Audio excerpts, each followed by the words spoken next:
Task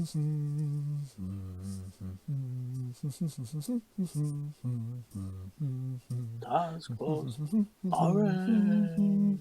So, last we left off, the Big Dog tournament had ended, and I had come in second place on 32 points to Louis Andre from Quebec. Louis Andre was not satisfied with coming first and decided to challenge the next three of the top four of us from the tournament to a round robin. So we've organised some games since. So the Big Dumb tournament now has gone on for, well, the best part of 2 weeks for me. So this is my first game after that, playing against Cameron. He's flying a Starhawk battleship with Magnites, just a Cham Sandula torpedo frigate, a boarding troopers torpedo frigate, Garrel's Honor, a Leia transport, a Hondo Comsnet transport, Shara Bay and Tycho and Lando Calrissian.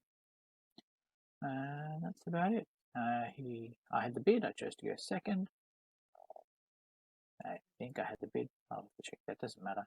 Either way, I went second. He chose fighter ambush, and this time I've said, you know what?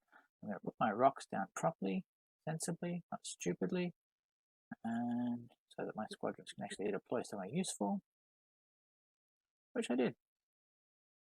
He deployed and I deployed, and I also determined that I would put Akbar not at the end of the formation, but at the front of the formation. So, waiting to see. At this point, I go down, but I'm waiting to see where that Starhawk's going to go. I imagine it's going to go in the middle. So Akbar will either go here and lead the formation this way, or there and lead the formation that way.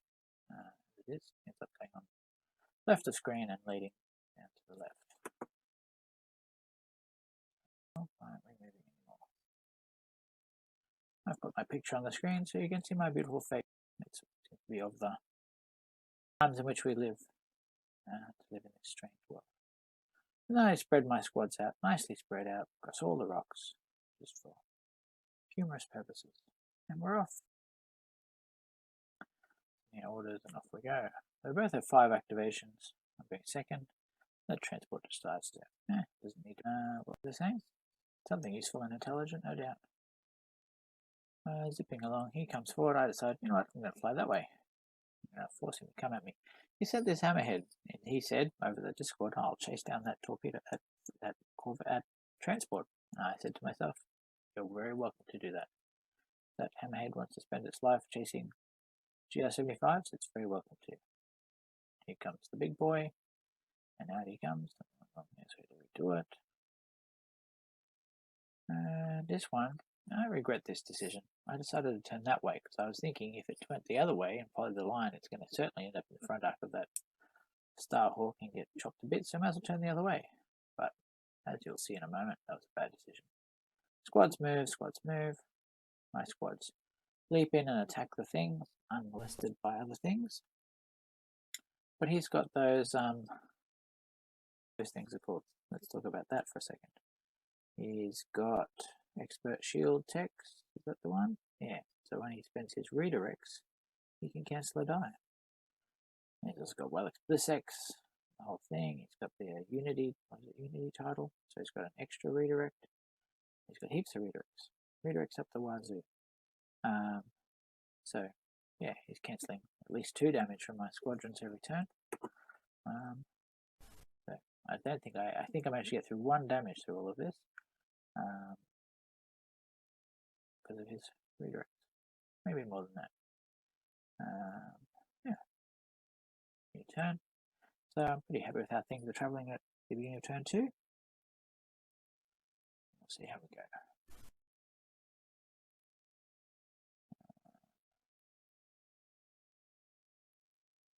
Oh, I rolled a whole bunch of dice there to drain his attention after I'd gone away to do something. That's what I get people's attention. I roll a whole bunch of dice, see if they come running. As turbo lasers re-echo through their house.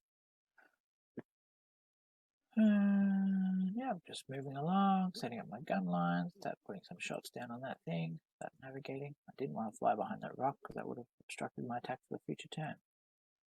So disappointed with how I placed the rocks. It was a jolly close place, but I didn't hit anything there. Number of jolly close moves this one as we go through. Show from there onto the Starhawk.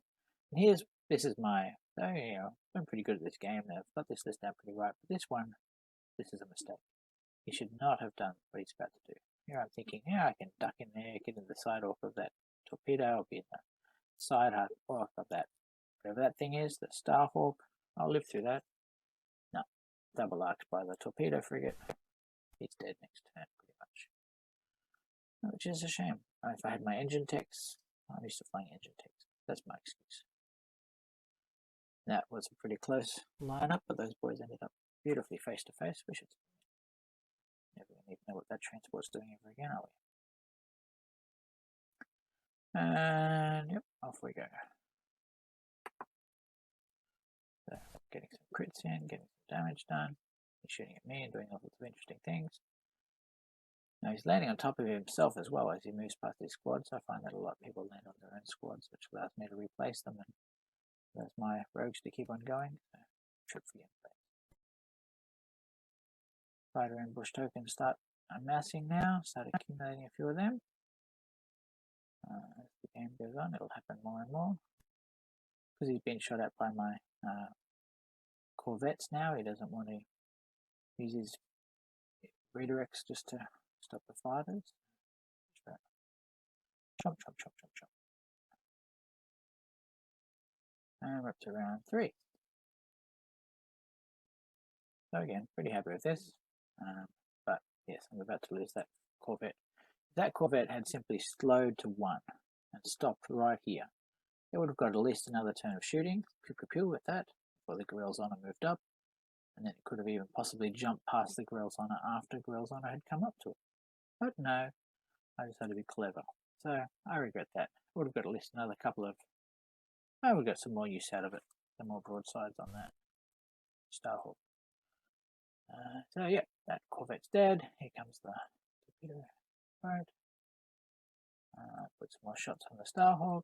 He his counter thing. I'm not so worried about salvo when I'm at long range. You can evade the hit, but it does wear you down after a while. The squad's engaging more. Yeah. Now this is an interesting. Oh, no, not this one. No shot here, so I may as well shoot at the wherever that guy is. The torpedo frigate. Put some damage on him. Stop him redirecting the wicking shields off him. That sort of stuff. And then he's forced to move. Now, look. He doesn't really have much of a shot. 1 red, who cares? But he moves in such a way that he's obstructed this guy shooting at the Starhawk. Because the Starhawk, he's only got 1 grass out, so if it's obstructed, he doesn't get a shot. So he's forced to fire into that hammerhead. The hammerhead has some shields and things down. Yep. Hammerheads don't do well in the side arc of bar ships at close range as a general rule. So do a lot of damage. He's down to 1 hull, and I've got Lando Calrissian right there. So I'm pretty much guaranteed to kill that guy next turn. Oh well, in the squadron phase when we get there. Yeah. So here comes the Starhawk. Now, so concentrate on flacking, which has some impact. But I'm of the opinion you should either shoot squads or ships. You should not try and split 1 to 1. But there you go. Now he's trying to move in such a way, and I was convinced as well that he would hit that GR, bounce back into play, but he didn't. Kept in space.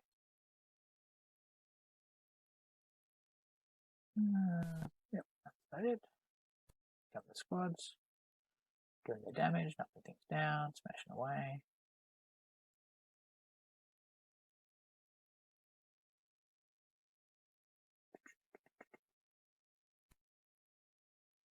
Keeping along, looking through.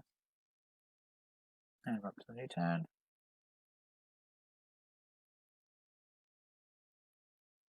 Trying to save my squads from getting flacked to bits, but they're getting flacked to bits anyway.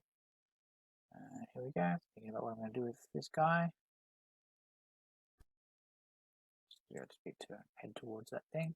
And even I need to chase it down. And then I'll make a bad mistake with my moves, but it's life. Not a bad mistake. No bad mistakes in this game. Hard to claim that anything went particularly wrong. Pew, pew, pew, pew, pew, pew, pew, pew, pew. Flying, flying, flying. Flying, flying, flying. Ooh, nice dice there. Lovely 5-shot. Now this guy is currently speed 3, but for some reason in my head I think he's going 4. So I decided to slow to 3. I should have slowed to 2 and then a double and a double. That would have made a big difference later on, but that's life. And that's it. Now I've got in my mind that this Starhawk's going to fly away and I'm not going to be able to catch it. It's obviously going to die in my mind, and I think he's going to have to preserve some points and just fly away. But he doesn't. He decides to make the swing and come at me. Or try to come at me. Which gives me more opportunities to chop him to pieces. And that's about it. Squads do their squad things. My lance is about to die. Lances always do. And that's about it. He tries to duck away there, but he's still in red range. And so we're going to put some more shots on him and finish him off. Comes that other guy leaping down the there as well. Here's it comes up with some amazing moves in a minute. I thought I was get clear here, but I'd given him a concentrate fire instead of a navigate. Always be navigating corvettes. Every time I concentrate fire, I almost always regret it. Yeah. Anyway, this guy is now out of position because of that previous foolishness. But he's got a long shot, so if he doesn't take the hammerhead goes second. Well, anyway, it doesn't matter. In my head, I'm thinking if that hammerhead activates first next turn, that means this guy can finish off the Starhawk. But that's fine. Get some more shots on him. That's a lovely dice roll. Perfect. Almost perfect to kill him. But he lives on 1 hole. Return. This move was absolutely phenomenal. We decided it wasn't overlapping anyway. They were touching, but they weren't overlapping. It was amazing. And to do it with no nav, thing of beauty. And here comes the squad. This squad gets the dubious, wonderful, glorious honor of scratching that flat top. Scratch 1 battleship. And then it's just a matter of that guy finishes off me at the beginning of the next turn, and then I've got 2 corvettes to finish off that guy and go for the table, which I do. I was surprised he did that. I thought the front stayed in place, but nope, he didn't. And that's about it. So the 2 corvettes managed to finish off that hammerhead, and that's the game. That's all she wrote. That's the end of it. In the end, he scored 220 points. I scored 500 and something, some absurd number, because of all the tokens I've made. Where are all the tokens? Okay, only 8 tokens. That's still pretty good. And that's it. A solid 10-1. Actually, I think it's bang on 10-1, so it's 300-point difference. Yeah, which puts the pressure on the other guys in the top 4 to beat me. I am the man to be beaten, and therefore the greatest man who ever lived. Fairly well, fairly well. Thank you for watching. Task Force Orange.